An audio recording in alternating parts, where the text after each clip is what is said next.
Nagigidda na panagipasa ti Certificate of Candidacy. Nagiti kandidato iti Liberal Party dito'y probinsya ti Ilocos Sur. Iti maud-uding oras iti maikatlong aldaw ti panagipasaan. Dito yung indaulwan ni Mayor Roque Verzosa Jr. Mayor iti ili ti Tagudin ken chairperson ti Liberal Party dito'y probinsya. No sa dino tumaray daytoy iti kinagobernador. Iti met dati alumablabanen ken dati abokal Efren Rambo Rafanan ket agpaylayon iti kinabise gobernador. Para met iti diputado iti umuna distrito ket ni abogado Trandi Baterina ken ti segunda distrito ni abogado Henry Capella.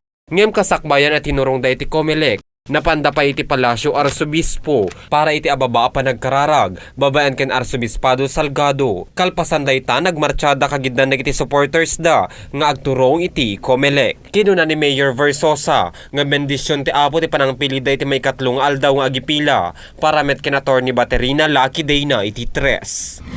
Si Tres, lucky number kanya, ubingnak pa lang. So talaga nga decidido na nga Miyerkules na Tres niya after 3 p.m. So nira namin nga andyan din sila mayor. No? Hindi namin pinlano to, nagkataon lang talaga na sabay-sabay na rin kami. So parang tinadhana kumbaga. Kastimet iti kapanunutan ni Mayor Verzosa iti panagtaray na kas gobernador. Kalayaan ng lahat ng mamamayan dito sa lalawigan ng Ilocos Sur. Alam naman natin na yun ang kulang. Yan ang kakulangan, yung kalayaan. Taong bayan, 42 years na rin kasi sila na namamahala rito sa probinsya ng Ilocos Sur. Ang kababayan ko at kasama ko sa lalawigan ay naririnig ko yung boses nila na gusto na rin nilang magkaroon ng bagong leader dito sa probinsya ng Ilocos Sur. 42 years na kasi na sila na naman sila. Si aanugot met tagpaylayon na vice-gobernador ani Efren Rambo Rafanan iti ibababa na ti posisyon. Well, it's just for the interest of the party and in the interest of the province.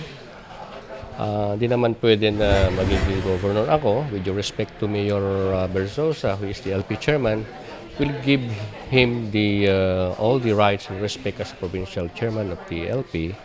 At the same time, mas maganda yung ganong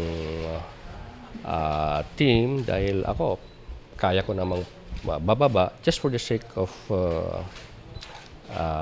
winnable team for the province. Kaya it's not a problem for me sliding down.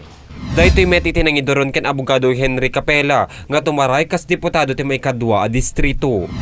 It's a simple statement. Minsan tama na, ngayon na. Simulan natin. Hindi natin dapat patagalin. Bibihira ang pagkakataon. Nasubukan na, iba naman. Yung simpleng mensahe lang yun. Kalpasan iti panakaipasa dagiti Certificate of Candidacy sang kamay sa dagiti kandidato ken supporters da nga nang tag-ay kadagiti ramay da para iti senyal iti Partido Liberal iti letra L. Good luck sa kanila. It's an exciting fight.